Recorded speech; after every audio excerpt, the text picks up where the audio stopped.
Again, I think this is a little extraneous, to tell you the truth.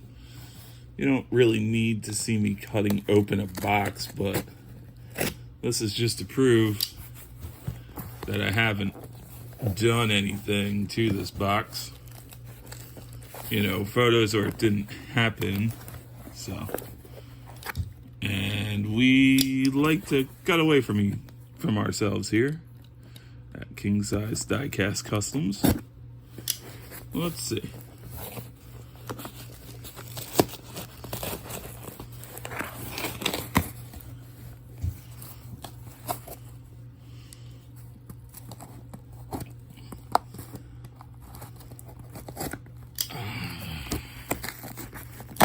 Alrighty, so as you can tell, we got all kinds of bubble wrap.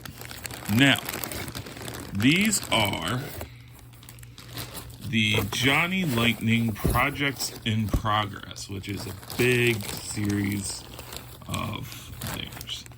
These are all the older ones. I'm going to bring you guys over here so I can get a better view with you. So, all right. Bed probably wasn't the best decision here, but hey.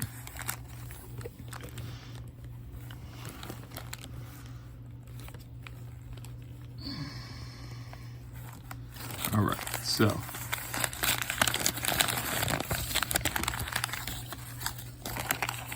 Oh, sweet. This is, I believe, the Chevrolet Caprice wagon. The thing I love about the projects in progress is they look like they're cars that are completely under construction. They're cars that look like they need to be worked on. So, cool. What do we have here? So there's that.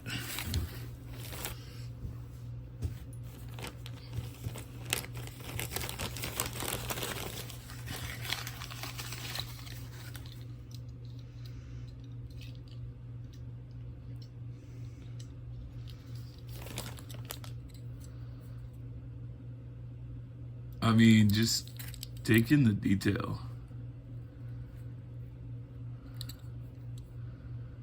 You know, I tried to do a few projects in progress cars myself, custom-wise, but you know, the diecast manufacturers always do it better. So.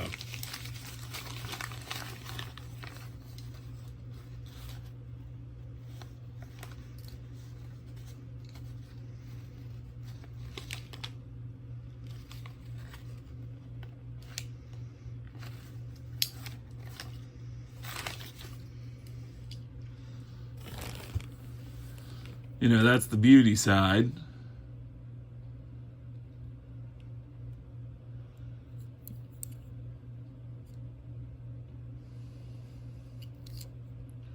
And that's the side that has the beauty marks.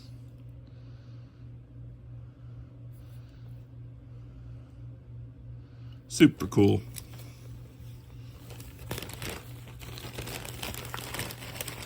Now, we've got 16 of these. So, like I said, it's a small part of a huge collection, and you know, I wasn't looking at buying everything in his collection because you guys may know or may not know, I don't really like race cars too much. He's got a lot of racing inspired cars, but these beautiful projects in progress,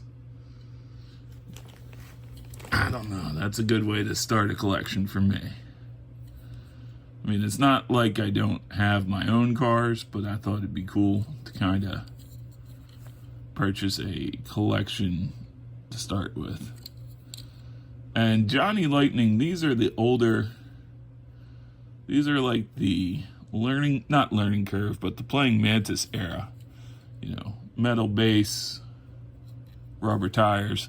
I mean, some are, some aren't, but this was kind of when they really started picking up attention before they got bought out by other companies. And blah, blah, blah. I can't give you guys an entire history of Johnny Lightning, mostly because I don't know the entire history of Johnny Lightning.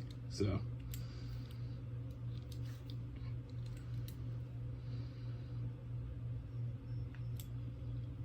this is really cool. I'm not sure if the camera's going to pick that up. Oh yeah, you can kind of tell. The hood's a different color. It's faded. You got primer and different color paints. Different wheels. Primer spots. You got all kinds of goodness going on. Some of them even have where the taillights are busted out. You know, just all kinds of cool things here.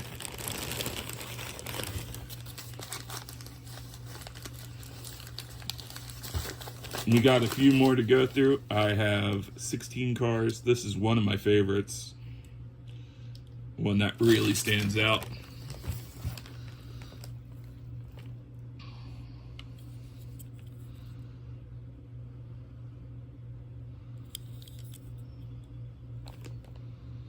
You know, looks pretty good apart from the missing trim and the different wheel. So,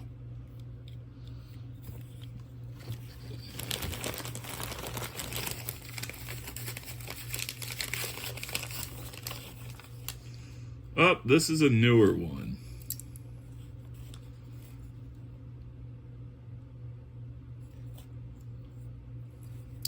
This you guys probably have seen a lot of. This is their newer tribute car to the Dukes of Hazzard. The engine hood does open, and I don't think,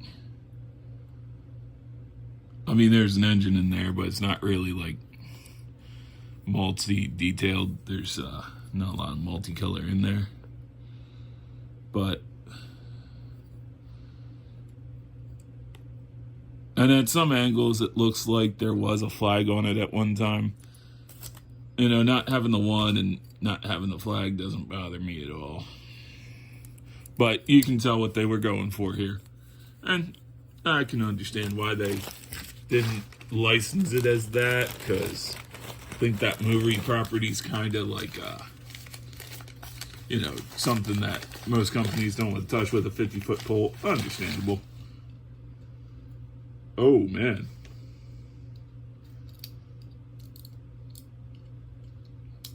Really sad looking Olds 442, but that's still cool, you know. Car that's kind of lived its glory days. But what I like about this is they actually did do the Olds 442 nose properly. And what I also think is cool is they painted the two headlights on the driver's side. So, driver's side black, passenger side white. To give you an idea or the illusion that the driver's side lights are busted out. Pretty cool, pretty cool.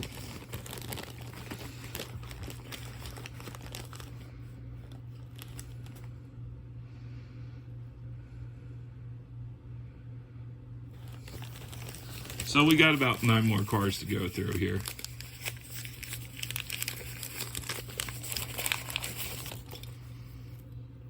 Oh man. This is kind of a staple around my area. You always have the classic Mustang that somebody's got sitting in a garage or in a shed in a barn somewhere. You know, it hasn't been driven for years. It was so-and-so's car, and they picked it up from somebody else who picked it up from somebody else, and you know, they got plans to paint it that green one day, so, but it's all cool.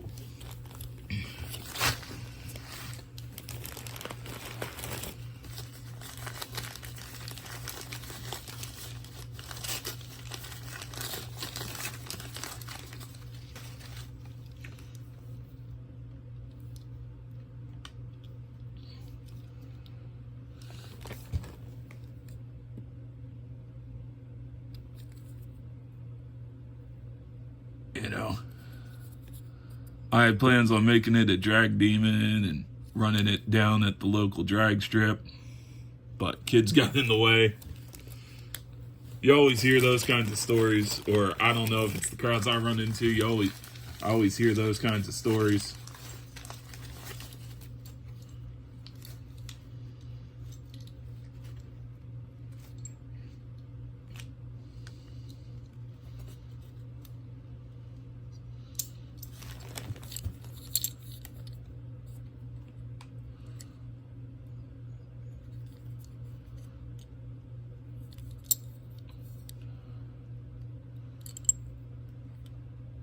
So, pretty cool, pretty cool.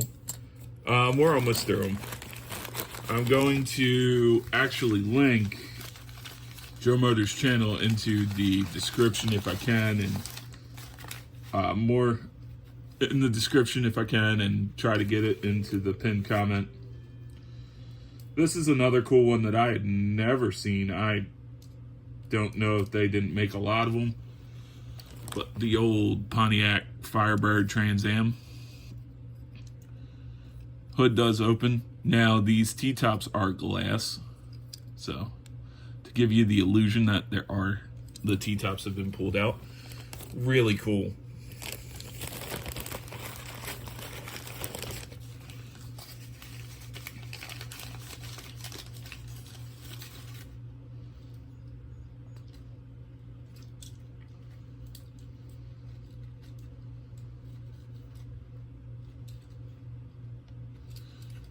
Dodge Daytona.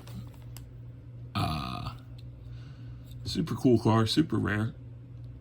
A lot like the Plymouth Superbird here. But, you know, I'll try to not shake here, try to get the focus right. But those taillights are done. This is kind of when they went to the learning curve era and kind of started cheaping out on their cars. Which, by cheaping out, I mean they started using plastic instead of metal bases, which is okay by me. I mean, I'm not really playing with these cars. Well, let's be honest, I kind of am, but, you know, I play with these cars on a diorama, so, or will be playing with them on the diorama. I gotta get to work on that, guys. That's something I really miss from my former videos. Those of you who are veterans of the channel know I was going for like a pretty big diorama. All right. Chrysler 300. Pretty cool. You know, to me, this is what you would see in like a small town sitting in a garage. So, but yeah, the other thing is this kind of goes along with what I said about, you know, I've been around since 2013 collecting on YouTube. That was my senior year of high school. I've watched a lot of channels come and go, watched a lot of diecast collectors come and go, and I get it. You know, times get rough. People don't have as much money for hobbies anymore. It's just sounding like at the risk of sounding like an old man, there were some people who were super cool. You know, Joe Motor was one of them. He seemed to get a lot of cool diecast. But things changed. I think he moved from Texas to, like, I think he used to live in Texas and he moved to New York. So, all right. Here is the very last one.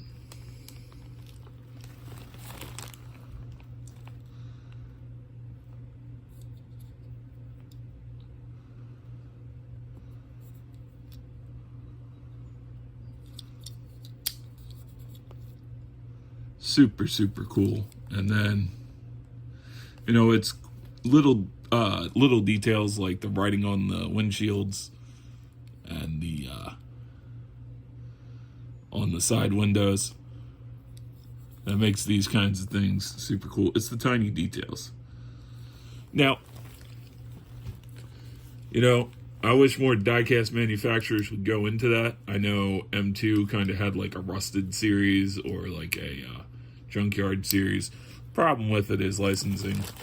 You know, a lot of car brands don't want you to play with their models and rust out their cars, but hey, for the ones that did, I appreciate it. So yeah, I'll link Joe Motors channel in here. I'm gonna clean all these up, and by that I mean put them away. And I hope to see you in the next one. It's been really weirdly hot here in the Northeast, so can't do a lot of customizing because it's too hot. But I hope to get back to it shortly. I'm almost done. I need to just do the last car for our friend Michael Roundtree. And then that's really it. I'll start doing my customs. I'm going to try to do more of these car unboxings. Yeah.